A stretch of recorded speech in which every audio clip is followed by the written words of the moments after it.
What's up, everybody? My name's Nate Jones. I'm going to give you 5 business ideas today that take little capital to no money to start. Number 1, I would look for current businesses for sale. And I know what I just said. I said little to no money. Yes. But current businesses for sale, a lot of owners are wanting to retire. They're wanting to transition their business. They don't have a family member that wants to take it over, a kid or anything like that. And they need to find somebody to transition the business to. A lot of times you can owner finance the deal, which basically means, hey, I'm going to pay you an agreed upon purchase price over the 10 years, and you're basically paying him back with his own money, okay? So you can find businesses for sale by just searching on Google, hey, businesses for sale, biz buy sell. There's probably some business brokers in your local area in the United States and wherever you're at. But if you find an existing business, you're basically paying somebody, you're paying a little bit of a premium, but what happens is you have money coming in every month and you can take what somebody else has built and really build upon it. Because if you think about it, if there's a guy who's selling a business and he's probably got to a point where he's like, you know what, I'm good where I'm at, I'm not gonna hustle. So if you're really motivated, you can come in and really grow that business that somebody else has already created. So I would really look at that because there's a massive opportunity. There's a lot of people that, I think the average age of a business owner for traditional businesses is over 50. So a lot of these guys, they wanna retire, they wanna get out, but they don't have a way to. So you can provide that solution by taking over an existing business. Number 2, the second thing I would look at is home services. I don't know if you've seen, but new homes have surged over the last 2 to 3 years. New home builds have just gone crazy. So what happens is when you have an influx of new houses, you have a lot of problems with those houses. There's a lot of home service businesses that don't require you to have a professional license. Yes, if you want to start a plumbing company, you're probably going to have a license. But painting, flooring, putting blinds in new houses, one thing that I always think right now, which is huge, Airbnb is a huge monster going on in almost every city. A big opportunity is cleaning.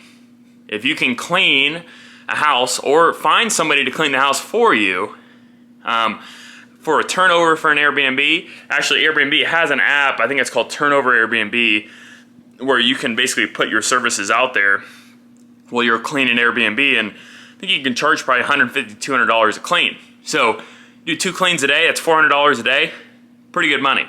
So home services, cleaning, pressure washing the outside, you can do so much stuff with home services that allow you to really create a business, and it's all referral, and you could put stuff on Facebook, use Google SEO for your website, and really probably just cold call realtors and get so many leads. And home services is insane. So many people are making a ton of money in home services.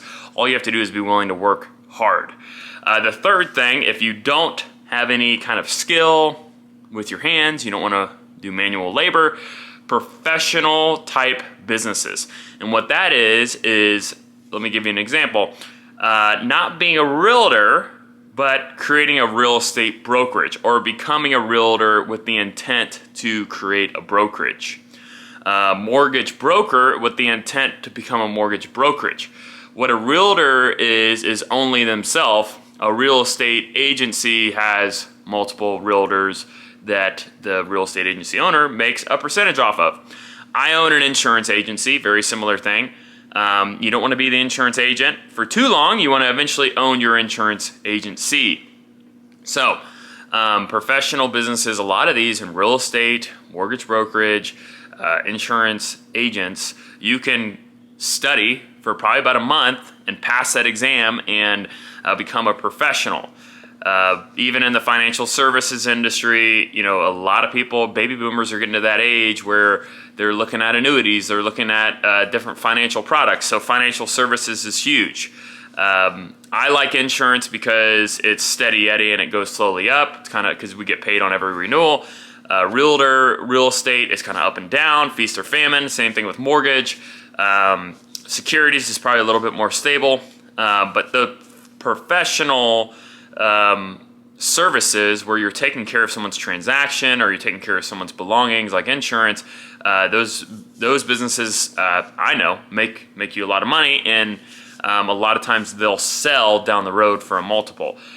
So outside of that, the fourth thing is real estate investing. This is more passive. You can consider this a business, or you can consider it investing. I put it in here because it is something that, hey, if you have a current job, you're looking for a side hustle, you don't want to do manual labor, you don't have basically the ability to get a financial license or an insurance license or anything like that. Hey, you want a side business that doesn't require a lot of time, real estate investing, buying flips or doing flips, long-term investing, doing Airbnbs.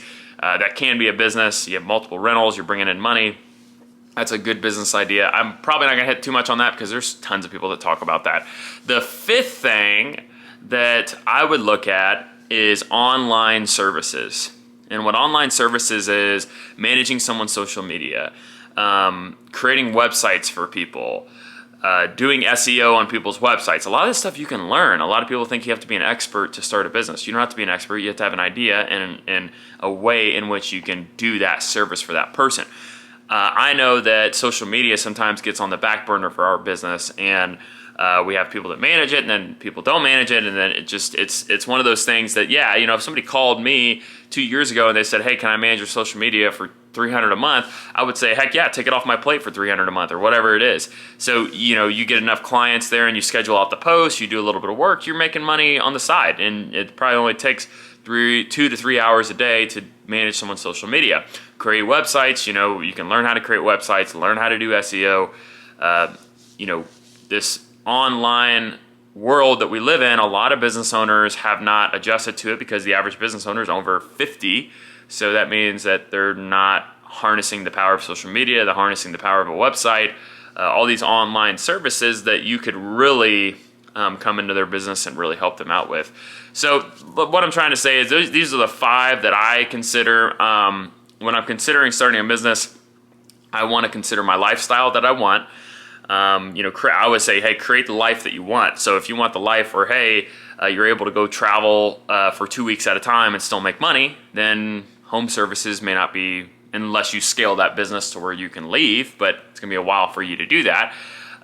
So, you know, you want to look at the lifestyle that you have. If you have family, if you have kids, what's going to be the best? Because if you're a realtor, you're probably going to work every weekend. You're going to be showing houses, things like that.